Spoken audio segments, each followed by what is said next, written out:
Good morning class 11C। Children, मैंने आपको work energy, power, rotational motion, gravitation, इन सब के न्यूमेरिकल करा दिए हैं। सेंटर ऑफ मास से रिलेटेड न्यूमेरिकल्स में 2-3 हैं, उनको ज़रा देख लीजिए। ठीक है। सेंटर ऑफ मास में जो फॉर्मूला हम लोग यूज़ करेंगे वो यूज़ करेंगे। सेंटर ऑफ मास के अगर कोऑर्डिनेट्स निकालने हैं तो ये फॉर्मूला है m1x1 plus m2x2 plus m3x3 dash dash dash upon m1 plus m2 plus m3। Similarly अगर y कोऑर्डिनेट निकालना है तो m1 y1 plus m2 y2 plus m3 y3 and so on.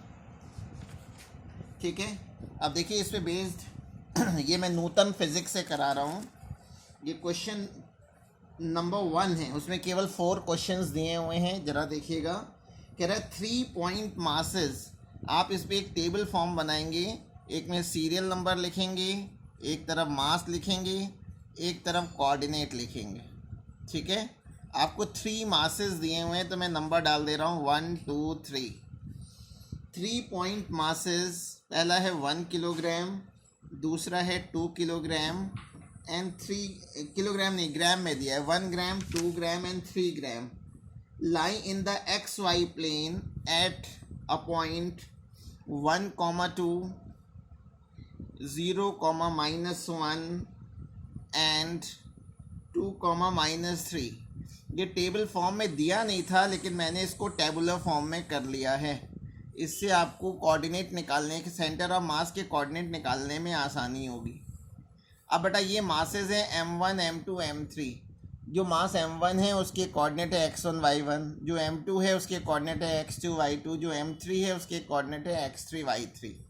तो सेंटर ऑफ मास के अगर हमें coordinate निकालना है, x y निकालना है, तो यहाँ 3 मासेस हैं, तो मैं फॉर्मूला यूज़ करूँगा sigma mi xi upon sigma mi। Sigma means होता है sum, sigma mi yi upon sigma mi। इसको कैसे सॉल्व करेंगे ज़रा उसको देखिएगा। ये m1 है 1, इसको x1 से मल्टीप्लाई कर लिया, 1 इंटू 1 यानी x कोऑर्डिनेट से। फिर m2 इंटू x2, 2 m2 है 2 और x2 है 0, प्लस m3 है 3 और x3 है 2। और डिनोमिनेटर में इन मासेस का सम कर लेते हैं, 1 + 2 + 3। ये फॉर्मूला भी लिखा हुआ है। यही काम अब y कोऑर्डिनेट के साथ करेंगे, 1 into 2 plus 2 into -1 plus 3 into -3 upon 1 + 2 + 3। ठीक है।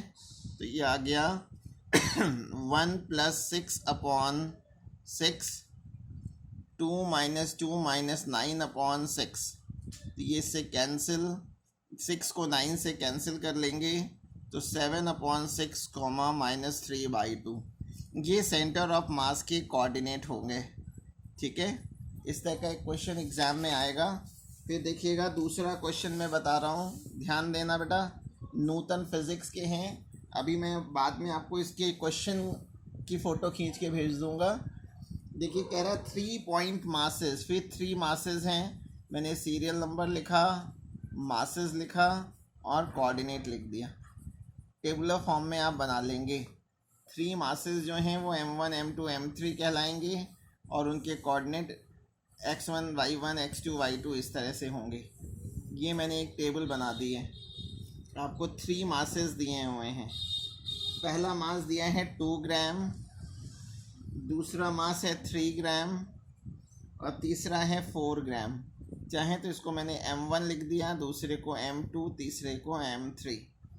ठीक है। Are place at the vertices of an equilateral triangle. कह रहा है कि इक्विलेटरल ट्राइंगल की वर्टिसेस पे रखा हुआ है। तब की से पहले वाले में कोऑर्डिनेट दिया हुआ था, अब की से हमें कोऑर्डिनेट निकालना पड़ेगा। ये मैंने एक इक्विलेटरल ट्राइंगल बना दिया है और क्वेश्चन में इक्विलेटरल ट्राइंगल की साइड 1 मीटर दे रखी है। साइड 1 मीटर है। यहाँ से मैंने एक परपेंडिकुलर ड्रॉ कर दिया। ठीक है।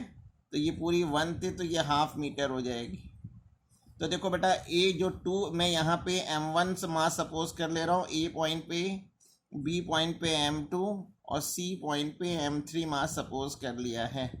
तो देखो m1 जहाँ पे ए पे m1 रखा हुआ है, ये तो ओरिजिन है तो इसके कोऑर्डिनेट तो 0 0 हो गए। M2 B पॉइंट पे रखा है, ये लेंथ 1 मीटर है क्योंकि इक्विलेटरल ट्राइंगल है, और ये एक्स एक्सिस है। एक्स एक्सिस पे आपको मालूम है कि वाई कोऑर्डिनेट तो 0 होता है, और ये डिस्टेंस 1 है तो 1,0 हो गया। ठीक है, ये 1 है बच्चों, ये हाफ है, तो पाइथागोरस थ्योरम से h की वैल्यू निकाल लो। तो पाइथागोरस से हम लगा देंगे 1 - 1/4, तो ये √3/2 आ गई h की वैल्यू। तो c के जो कोऑर्डिनेट होंगे वो AD, CD होंगे। AD, CD, AD की वैल्यू है हाफ और CD की वैल्यू h के बराबर है √3/2। अब कोऑर्डिनेट पता चल गए। अब मैं इससे सेंटर ऑफ मास निकाल ले रहा हूँ, डायरेक्ट लिख रहा हूँ, फॉर्मूला दोबारा नहीं लिख रहा हूँ।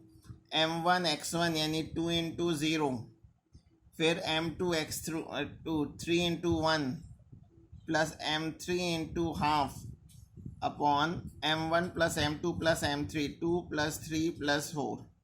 यही काम y कोऑर्डिनेट के साथ 2 × 0 3 × 0 प्लस 4 × √3/2 अपॉन 2 + 3 + 4।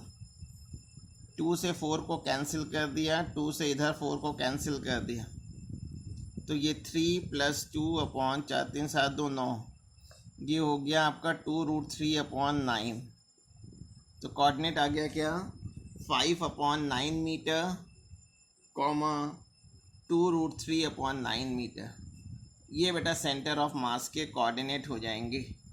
ठीक है, एक क्वेश्चन और बता रहा हूँ। क्वेश्चन नंबर 3 है चिल्ड्रन, कह रहा है 3 आइडेंटिकल स्फीयर, 3 आइडेंटिकल, फिगर में उससे छोटा बड़ा बन गया लेकिन तीनों स्फीयर आइडेंटिकल है और तीनों की रेडियस जो है वो कैपिटल R दे रखी है।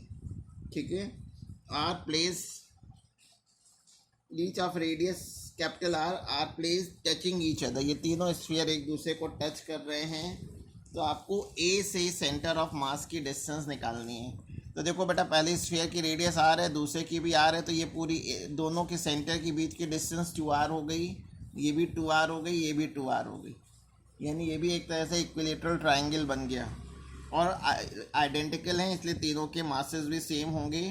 तो फिर मैंने सीरियल नंबर 1 2 3 लिख दिया और तीनों पे मासेस, तीनों स्फीयर का मास जो है वो सेम है, तो मैं M ले रहा हूँ।